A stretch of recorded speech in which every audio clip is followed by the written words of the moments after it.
Hello everyone, welcome back. I'm Dr. S.K. Rajan. I'm Chief of Spine Neurosurgery at Artemis Hospital, Gurgaon. पिछले video में हमने उन patients जो spine surgery, इस पर खास करके लंबर स्पाइन सर्जरी में एक टीलिफ प्रोसीजर करवाते हैं, उन लोगों की हॉस्पिटल जर्नी के बारे में कुछ बातें की थी कि उनको जो जो सवाल उनके माइंड में खड़े होते हैं और उनको हम लोगों ने टैकल किया था। आज हम बात करेंगे उनकी सेकंड पार्ट ऑफ जर्नी, यानी कि हॉस्पिटल से डिस्चार्ज होके घर जाके लगभग 1 महीना जो शुरू का होता है उसमें क्या क्या वो एक्सपेक्ट कर सकते हैं और उसमें जो जो सवाल उनके खड़े होते हैं आमतौर पे मैं उनको टैकल करूँगा वन बाय वन। हमारे पास हर जगह से पेशेंट्स आते हैं all over from north India, तो हर पेशेंट्स को अपनी स्टेट या अपनी सिटी से लेके एक रिलेटेड डिफरेंट क्वेश्चंस होते हैं। तो शुरू करते हैं। सबसे कॉमन क्वेश्चन होता है कि क्या उनको दिल्ली या एनसीआर में रहना ज़रूरी है कुछ दिनों के लिए। Yes, definitely. अगर वो पेशेंट्स बाहर से आए हैं तो हमारी रिकमेंडेशन रहती है कि कम से कम 1 या 2 दिन हॉस्पिटल में या एक बाहर किसी गेस्ट हाउस में रह सकें या रिलेटिव्स के पास रह सकें तो बहुत अच्छा है, ताकि उनके कोई भी इमीडिएट कंसर्न्स है उनको हम इमीडिएटली सॉल्व कर सकें। अगर वो किसी डॉक्टर फैमिली से होते हैं तो डेफिनेटली वो सेम डे या नेक्स्ट डे फ्लाइट लेके भी जा सकते हैं या ट्रेन से भी जा सकते हैं। और यूजुअली रिकमेंडेशन ये रहती है कि भी 1 या 2 दिन अगर हॉस्पिटल या हॉस्पिटल के आसपास किसी गेस्ट हाउस में रुक जाएँ तो बेटर है। एक और सवाल अक्सर आता है कि क्या उनको एम्बुलेंस से वापस जाना है या अपने घर या गेस्ट हाउस, या उनको गाड़ी से भी जा सकते हैं। तो हमारी रिकमेंडेशन इसमें टीलिफ पेशेंट्स के लिए होती है कि वो यूजुअली कार के अंदर डेफिनेटली जा सकते हैं और अगली सीट पे जो ड्राइवर सीट के बगल की सीट है उसको स्लांट करके एक बेल्ट पहन के उसके साथ जरूर जा सकते हैं। कुछ लोगों को थोड़ा लॉन्ग ट्रैवल करना पड़ता है, may be 200 kilometres 250 kilometres, they can also go on the same day, एक गाड़ी में जा सकते हैं। लेकिन उसमें ये रिकमेंडेशन रहती है कि करीब आधे पौने घंटे के बाद एक थोड़ा सा ब्रेक लेके थोड़ा टहल के दोबारा बैठ जाएं, ताकि एक कंटिन्यूस सिटिंग जो है हमारी आधे घंटे से ऊपर ना हो, ताकि पेन्स ना पड़ जाए। और यूजुअली क्योंकि हम लोग इसमें कीहोल सर्जरी करते हैं और छोटा ही कट लगते हैं, उसमें ड्रेसिंग की जरूरत पड़ती है। ऐसा नहीं है कि ड्रेसिंग की जरूरत नहीं पड़ती। और जो टांके भी लगते हैं वो छोटे छोटे स्टेपल्स होते हैं, मेटल स्टेपल्स होते हैं, अब्जॉर्बेबल टांके आमतौर पे नहीं लगते, तो इसीलिए उनको निकालना भी जरूरी हो जाता है 10th डे पे। जो लोग शहर में रहते हैं उनको हर दूसरे दिन ड्रेसिंग करवा के, चाहे वो अपने क्लोज टू होम या हॉस्पिटल में आके करवा लें और 10th डे पे टांके निकलवा लें।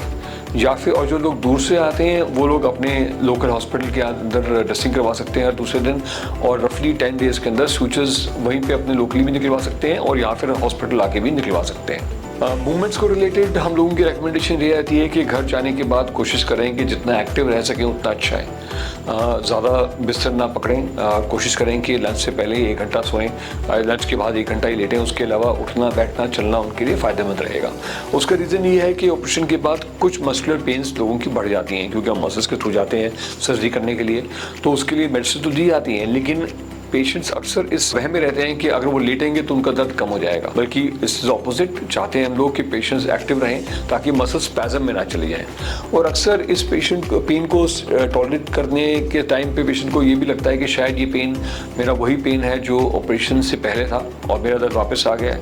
तो I would like to clarify कि ऐसा दर्द नहीं है। ये यूजली मस्कुलर पेन्स होते हैं जो रात को ज़्यादा होते हैं, दिन में कम होते हैं, और ये usually with help of some medicine and some active physiotherapy ये चले जाते हैं। तो इसमें फिजियोथेरेपिस्ट का भी मेजर रोल है ओनली फॉर पेन रिलीफ। उसमें हम लोग बहुत ज़्यादा रेकमेंड नहीं करते कि बहुत ज़्यादा मैनिपुलेशंस करें या बहुत ज़्यादा उसमें मशीन यूज़ करें, बट पेन रिलीफ में के लिए फिजियोथेरेपिस्ट की हेल्प जरूर ली जा सकती है। इन जनरल रिकमेंडेशंस ये रहती हैं कि लगभग 2-3 महीने के लिए झुकना, वजन उठाना, ज़मीन पे बैठना, चौकड़ी आलती पालती मारना, बच्चों को गोदी में लेना, ये सब हमको अवॉइड करना है। लो सिटिंग भी अवॉइड करनी है। यूजुअली आर्म चेयर का इस्तेमाल करें, बेल्ट को पहन के रखें। लगभग 3 महीने, धीरे धीरे उसको कम किया जाएगा, बट इन जनरल 3 महीने तक एलएस बेल्ट पहननी बहुत ज़रूरी है। अगर हम ट्रैवल की बात करें तो patients immediately after surgery travel तो कर सकते हैं, लेकिन कोई सोशल विजिट्स या एक लॉन्ग ट्रैवल जो हमारे हॉलीडेज़ वगैरह का हो उसको हमें 4 to 6 वीक्स के लिए अवॉइड करना है। जिन लोगों का घर फर्स्ट या सेकंड फ्लोर पे है वो यूजुअली स्टेयर्स अगर से उनको अगर ऊपर जाना है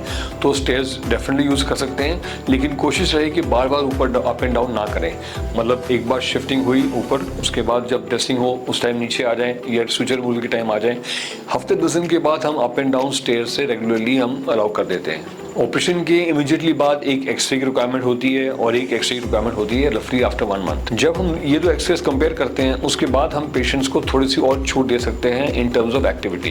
तब तक थोड़ा केयरफुल रहना पड़ता है पेशेंट्स को in terms of bending forward, sitting on the ground, squatting, kneeling down etcetera. एक सवाल पेशेंट का ये भी होता है कि मैं अपने काम पे कब वापस लग सकते हैं। देखिए, मोटी मोटी 3 लेवल्स पे हीलिंग होती है। एक लेवल पे एक होती है स्किन के लेवल पे, जहाँ पे टाँके लगे हुए हैं, वो हीलिंग हो जाती है हमारे 10 दिन के अंदर जब टाँके निकल जाते हैं। दूसरे लेवल की हीलिंग होती है मसल्स पे, और वो उसको लगते हैं 3 हफ्ते, यानी कि मस्कुलर पेन जो है हमारे कभी कभी 3 कभी कभी 4 हफ्ते तक थोड़ा बॉदर कर सकते हैं। तो इन सब को देखते हुए यूजली यंग पेशेंट्स को हम लोग रगाव कर देते हैं कि work from home with in 2 weeks, provided कि वो आधा घंटे से ज़्यादा लगातार ना बैठें, और ऑफिस जाने के लिए कोई और उनको ड्राइव करके लेके जाएं लगभग 3 वीक्स, और खुद ड्राइव करके अगर उनको जाना है तो यूजली 4 वीक्स के अंदर वो हम अलाउ करते हैं। ऑपरेशन से रिकवरी के टाइम ये बात बहुत ज़रूरी है कि हम अपने माइंड को पॉजिटिव रखें, और अगर थोड़ी बहुत ही दर्दें हमारे पास हमारी आती भी हैं तो उससे बहुत ज़्यादा हम लोग बेचैन ना हो, वरिड ना हो, क्योंकि ये चीज़ें ऐसी हैं जो कभी कभी बढ़ के कम होती रहती हैं, तो इसलिए नॉट टू वरी। काफ़ी पेशेंट्स में हम लोगों ने देखा है कि